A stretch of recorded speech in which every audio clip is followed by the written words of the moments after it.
SN അലൂമിനി കുടുംബ സംഗമം സംഘടിപ്പിച്ചു. സംഗമം മന്ത്രി കടന്നപ്പള്ളി രാമചന്ദ്രൻ ഉദ്ഘാടനം ചെയ്തു. ചടങ്ങിൽ പരിപാടിയുടെ മുഖ്യ സ്പോൺസറും വിശിഷ്ടാതിഥിയുമായ Gemini group of company UAE management director KP Ganesh ബാബുവിനെ സ്നേഹോപഹാരം നൽകി ആദരിച്ചു.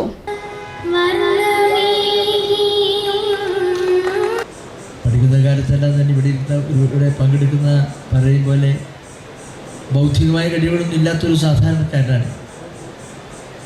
ഗുൽമോഹർ പാംഗ്രൂ ഹെറിറ്റേജ് റീട്രീറ്റിൽ നടന്ന പരിപാടിയിൽ Ratnakumar Morayi, advocate MK Anilkumar, doctor CP Satheesh, Arayakkandi Santhosh, Ajay Shankar, AP Suresh Babu, Kalyan Krishnan, advocate Vimala Kumari, Siddique Kinakkul തുടങ്ങിയവർ സംസാരിച്ചു. ചടങ്ങിൽ പരിപാടിയുടെ മുഖ്യ സ്പോൺസറും വിശിഷ്ടാതിഥിയുമായ Gemini group of companies UAE managing director KP Ganesh ബാബുവിനെ സ്നേഹോപഹാരം നൽകി ആദരിച്ചു. തുടർന്ന് ഡോക്ടർ സുരേഷ് നമ്പ്യാർ, ഡോക്ടർ കൃപാൽ വിജയാംബിക തുടങ്ങിയവർ നയിച്ച ഗാനമേളയും കലാപരിപാടികളും അരങ്ങേറി.